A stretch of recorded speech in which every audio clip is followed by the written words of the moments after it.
Welcome back to Knuckle Sandwich. Last time we did dry pasta, and this time we're gonna do fresh pasta. Specifically, we're gonna make some ravioli. Normally when you make fresh pasta, it's eggs and flour. Now, obviously as vegans, we're not gonna use eggs. We're gonna use the next best thing, just egg. Not sponsored, wish it was. This stuff's great. It works really well on this recipe. The other thing that we're gonna do is we're gonna make two doughs. We're gonna do an egg pasta and we're gonna do an olive oil pasta for those of you who don't wanna use just egg or can't find it for some reason. The equipment we need for this recipe, always use our scale, a pasta machine, mixer, always use a mixer. For ingredients, we said talk about the just egg. We're gonna use 00 Tipo Flour today. It really does produce the best results. If you don't have 00 Tipo, you could use all-purpose flour. I recommend finding this. So let's get started. The first thing we need to do is we need to make our ravioli filling. Now, the filling we're making first because it needs to come to room temperature before we can use it. If it's too hot, it'll affect the pasta as we're trying to roll it out. Today's is gonna be pretty simple. We're gonna use ricotta, the same ricotta that we made in the calzone episode, but we're gonna put a little more stuff in it. We're gonna throw some vegan cheese, we're gonna throw some spinach, salt and pepper, things like that. So to get started, we have our fresh spinach and we need to wilt it. That's basically just getting it, cooked down a little bit so that it's we don't get raw spinach. How much you use is entirely up to you. This is like one of those small $2 bags. I don't really need, I'm gonna use all of it. It doesn't matter. You want to throw this in the hot water, boiling water, whatever, just so it gets, cook it a little bit. Once it wilts, pull it out. You'll see the color will get nice and bright green. Once our spinach is wilted, we can pull it out. Drain off all the water. You want to keep this kind of as dry as possible. The extra water isn't really going to play well with our recipe. Strain it, get it nice and dry, and we'll move on to the next step. Once we get our spinach strained, we're just going to chop it roughly, make it a little bit more manageable. Doesn't really matter at this point how fine, that's up to you. Maybe you want big pieces in your filling. That's up to you. I'm gonna grab a bowl. We're gonna take our ricotta. Now this is just the straight ricotta that we made in the calzone episode. We're gonna use all of it. We're gonna add our spinach. We're gonna add about 3/4 cup of vegan mozzarella. Just toss that in there. Salt and a little bit of fresh pepper.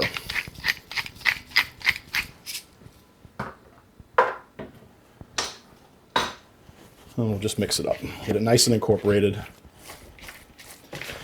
Just get it nice and mixed. And this is going to be our filling. Get that spinach all around.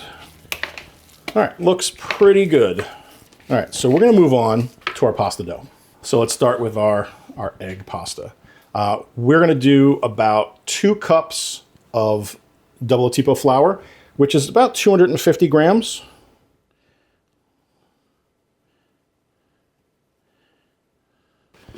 And we're going to do 113 grams, like I said, it's about half a cup of just egg.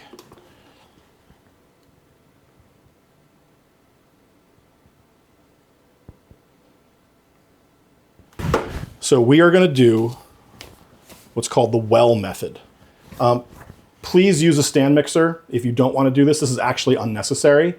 People love to do it because it's fun and it seems like you use your stand mixer if you want to, but I figured I'd show it to you anyway. Make a little well in the middle. You add your egg product. Oh, there we go. Spilled already, so I already screwed this up. But you would take your fork and just kind of incorporate the egg like this. It's messy, but you know, fun, whatever.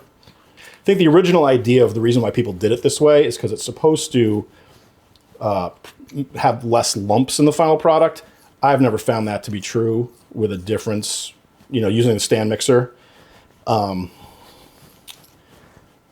you know, is what it is. So that's incorporated enough.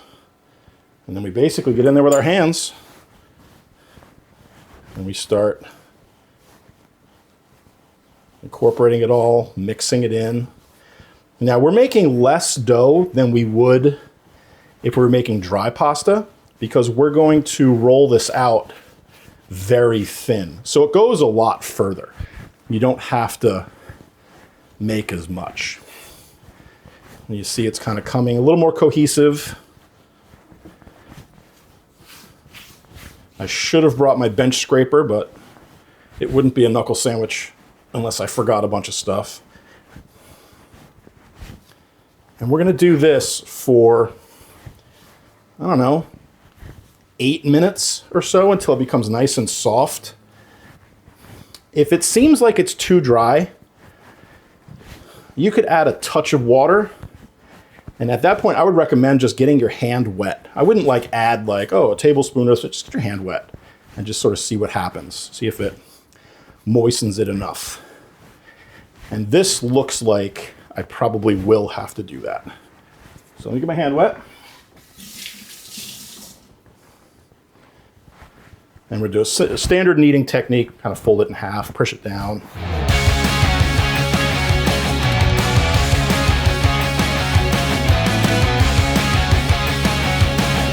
Keep kneading this until it gets nice and soft and smooth.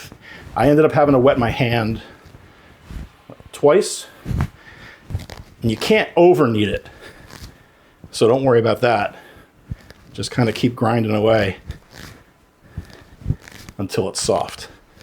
All right, so when you finally get it into a nice soft, you know, it bounces back a little bit, you know, it's ready to go. When that's done, you need to let it rest for about half an hour and just let that sit. The next dough that we're going to do is we're going to do the olive oil dough. This one we're going to use the mixer for. And we're going to do 240, 250 grams of double Tipo flour, just like the last time. And we're going to use about 114 grams of warm water. So that's like 2 cups to half a cup. And in this one, about 2 teaspoons of olive oil. 9 grams in our mixer. And mix this for like 8 minutes. I'll show you what it looks like when we're done.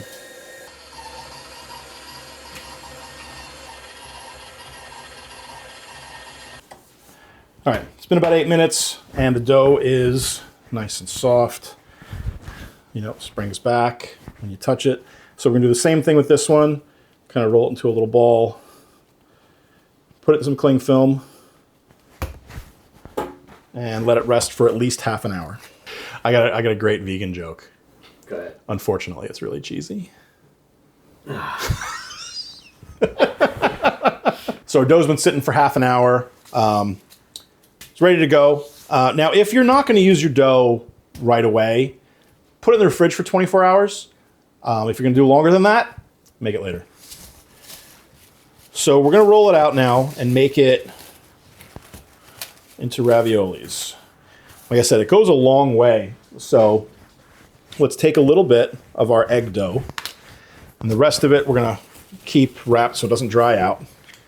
And we're going to use the same flour that we had, or that we used when we made it. I'm going to flatten it out a little bit, just to get it thin enough to go into our machine. Now I have 2 machines. I have the standard hand crank pasta machine, and I have my KitchenAid attachment. These are great, and they're cheap. I found this one on Facebook Marketplace for $10. I think most people get these as like gifts and like never use them, so they sell them real cheap, or they get them and they use them once and they're like, it's too much work, I never want to do it again. And they sell them really cheap, and it's your gain because, again, you get them really inexpensively. They both do the exact same thing, so it doesn't matter which one you get. But what we want to do is we want to roll it so that it's thin enough to go into the widest setting. I'll start with the hand crank one. I have it on the biggest number. Now, every machine, the numbers are going to be different. So if I tell you what my numbers are, they might not match yours. So just have it on the biggest setting. Make sure your machine is dusted. You don't want it to stick. Make sure that you have enough flour on it. And you just crank it through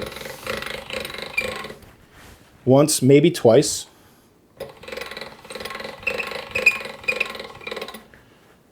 And then what you want to do is your envelope fold. And just kind of like fold it in half, get it into a nice rectangle, smooth it out a little bit so it can go back in the machine. This gets rid of air bubbles, layers it nicely, gives it that toothy bite when you cook it. One more time through the widest setting. And now we can start going to our smaller ones. What we want to do is go until I'm doing it one per notch, by the way. If it gets sticky at all, use more flour. The last thing you want to do is gum up your machine. And it's going to get long. That's fine. Cut it in half if it gets too long for you to deal with.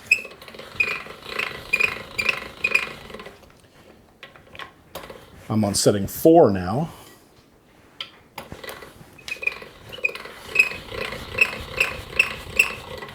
And I like to go until you can see through it. It's not quite as thin as I would like it just yet. And if it's floured, it's not going to stick, so you don't have to worry about, if it's sticking to itself, use some more flour.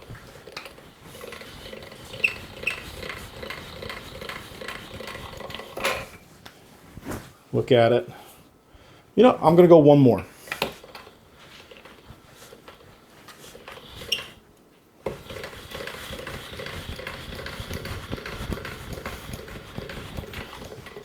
You see how long it got, so you need some space. I can see my fingers through there. That's pretty good. So let's go with this. Pasta, when you're rolling it out like this and you're using this kind of pasta, you want to use it right away. So I wouldn't roll out all of this and then do my filling. I would roll out one, make my ravioli and fill it, and then make more, because you don't want it to dry out. That's the last thing you want to do. So let's get started with that. Let's take our filling that we made earlier. And I have this little ice cream scoop, and that's just, so all my portions are roughly the same. Let's put one right there. And we'll just kind of go down the line.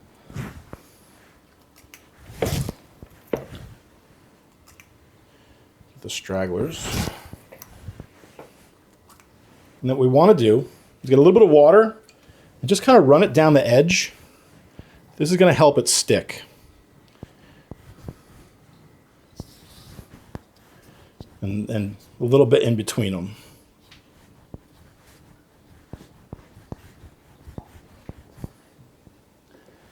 So then we'll take this bit and we'll fold it over so that it's covering the entire ravioli. And just sort of separate the filling. Try and get the air out as best you can. Some people say that if there's air in it, when you boil it, it'll explode. I've never really seen that happen, but let's be cautious anyway. Once you get used to it, it goes pretty fast, actually. So now you've got your little lumps down there. And you can just take a regular knife. I have just like a fluted cutter, and I'll just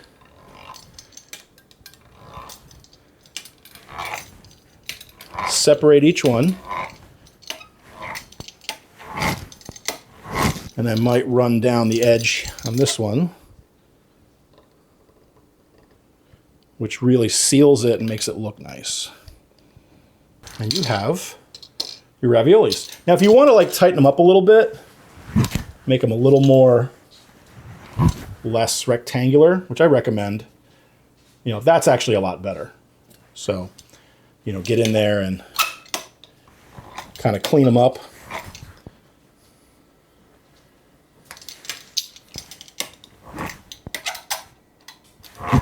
So then what you do now is you just put them on a baking sheet lined with parchment paper. So you're not going to boil these right away. And by right away, I mean like when you're done making your ravioli. You can freeze them, and then you can let them, you know, a month later, you can take them out and cook them. When you freeze them though, the trick is put them on just like this, a sheet tray with some paper, and then put them in the freezer and for like an hour or two. And just when they get hard, take them out and then put them in like a Ziploc bag or something. If you just put them in the freezer and just leave them there, they could crack. And you don't really want that, so that's the proper freezing method. And then we just do the same thing with the rest of our dough.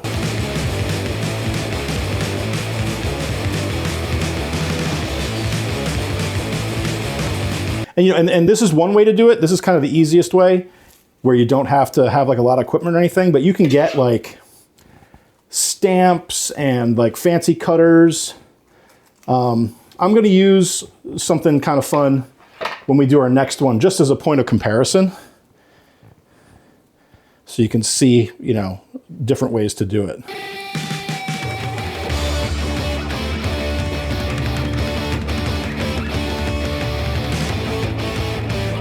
So here we go, the ravioli. And if, you know, if you pull it out and you don't feel like it's fully sealed, now's a good time to sort of finish that up.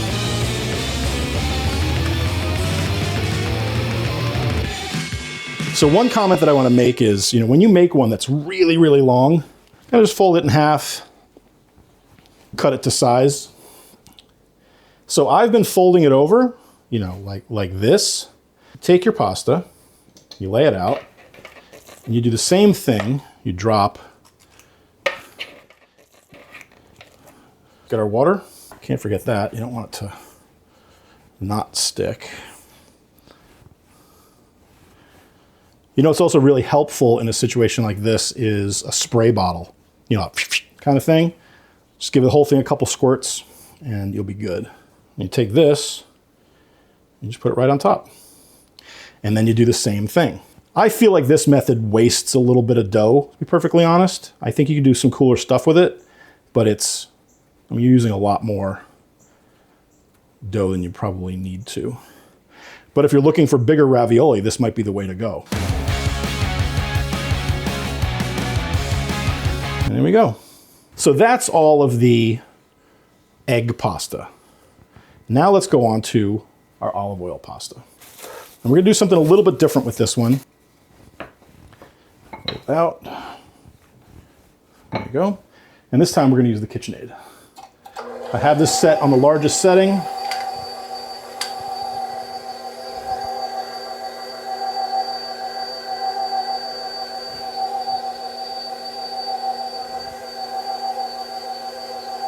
Let's do our envelope.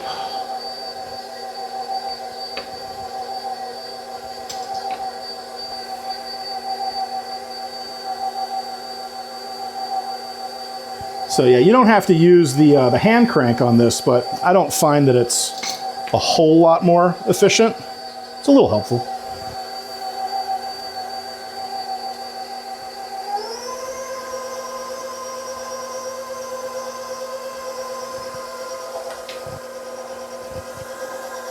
But the gears on this one, or the numbers on this one, are a little different. So it's not going to end up being the same. Like I ended that one on 2. This one I'm definitely going to end a little earlier. Did I move it already? I don't remember. Now running it through more than once, not a big deal. Run it through as many times as you want to get the thickness that you need. So we look at it. I'm going to go one more. And then from here, you can do the same thing. But let's do something a little different. I have a pasta tray. Now I didn't make enough, I didn't make it long enough to really benefit from this. But make sure you're dusted. And then what I would do, we're only gonna do half of it right here, because like I said, I didn't make it big enough to cover the whole thing. So let's concentrate on these 4 for right now. You put this down, press a little bit, and now you've got these dimples here. So I would take, you don't want to overfill these. Right there. All right, that should be good. Make sure it's all in the pocket. Fold it over, and then gently kind of flatten it out until you see the metal on the other side. If you're doing a lot of ravioli, this is a way to get them kind of perfect every time with very little effort.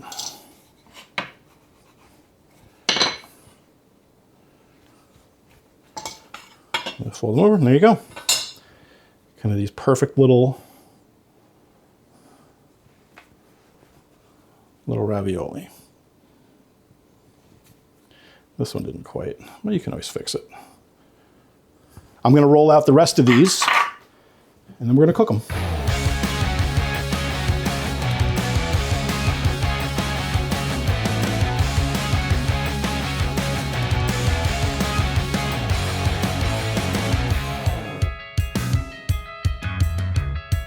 Okay, we're all set to start cooking now. We're going to start with a nice light pomodoro sauce. It's really like a nice summer sauce for these ravioli. And we're going to start with some beautiful like grape tomatoes. You want to do about half a pint. Any grape tomato will do for this, but like most things, you want to get the best quality that you can. Okay, and we're going to give these a light, see if this works. Immersion blender, and just get in there and crush them down a little bit. You don't want to go too crazy with this because you're looking for more of, you know, sort of a crushed consistency as opposed to like a puree. So once these are to your satisfaction, let's take some olive oil, a tablespoon or so, put it in our pan, and we're going to add our tomatoes.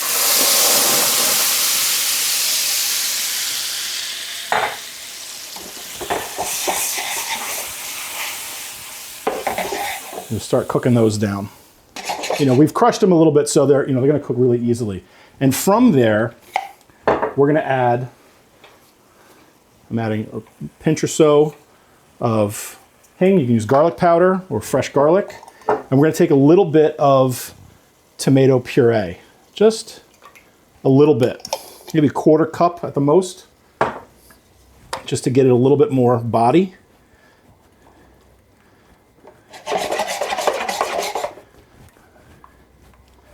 We're going to let it cook just a little bit. While we're doing that, we have our pasta water that's getting ready to boil. We're going to throw a decent amount of salt in there because we didn't put salt pretty much anywhere else. So a little bit of salt here is going to salt the dish completely.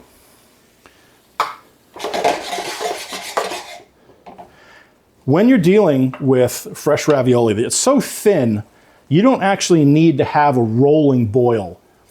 Because the rolling boil might actually destroy the delicate ravioli.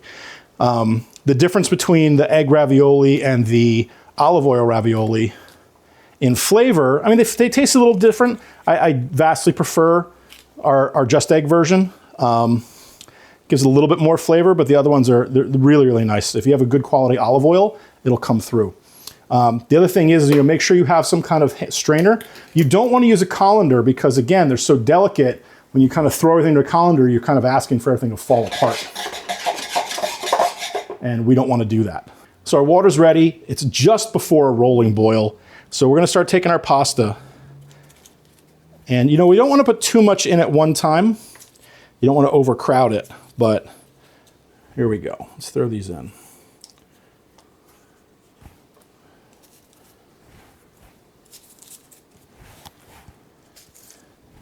So that's 10. We're going to set our timer for 2 minutes.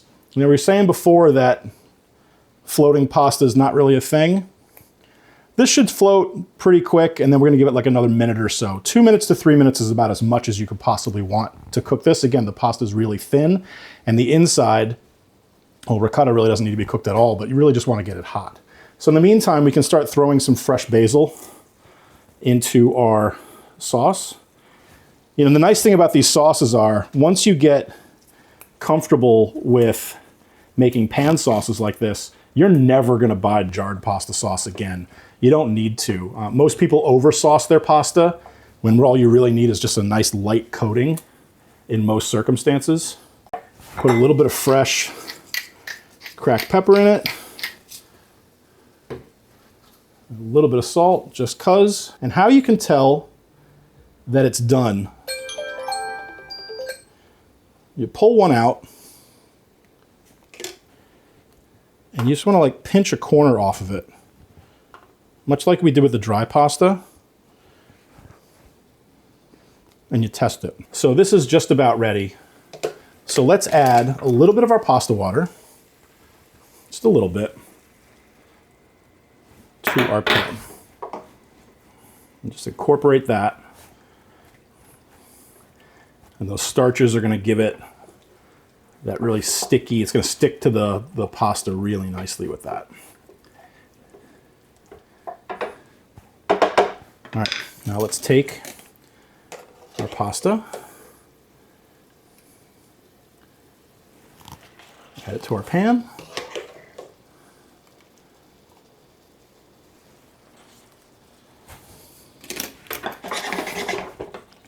And gently move it around and coat it. And then we'll plate it. Again, you don't want a ton of that sauce. We can actually use that for our second batch of ravioli. And that fresh basil is just sitting on there beautifully.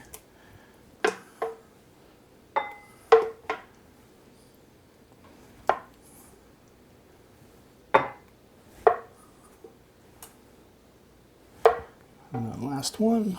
I have this nice little Mia vegan Parmesan. Put a little bit on top.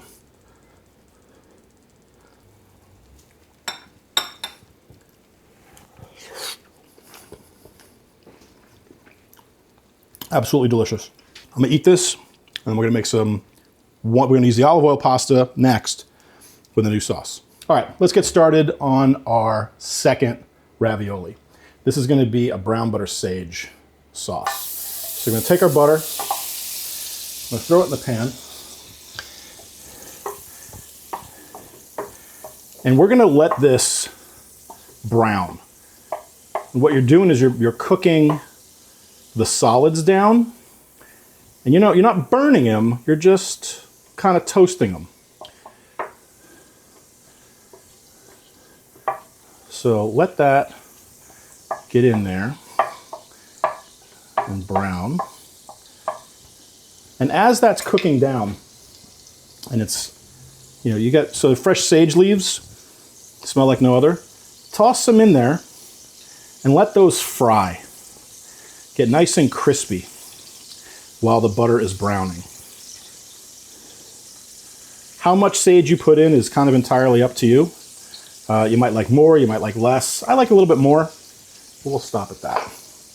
And you just kind of want to make sure it's all in there, and then just kind of leave it alone for a little while. And while that's cooking, we can take our olive oil ravioli. They're a little bit more delicate than the other ones, and they'll probably cook a little faster. So let's get them in there. Start our timer. This one will probably cook a little faster. You can really smell that fresh sage cooking in the butter. It just fills the whole room. It's really nice. And that's ready to go. So you can see our sauce. It's a lot darker in color than it was. We're going to pick up our ravioli.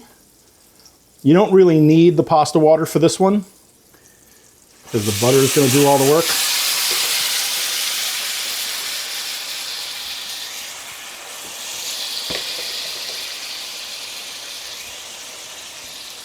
And once it's in there, again, we'll gently move it around. trying not to make it stick.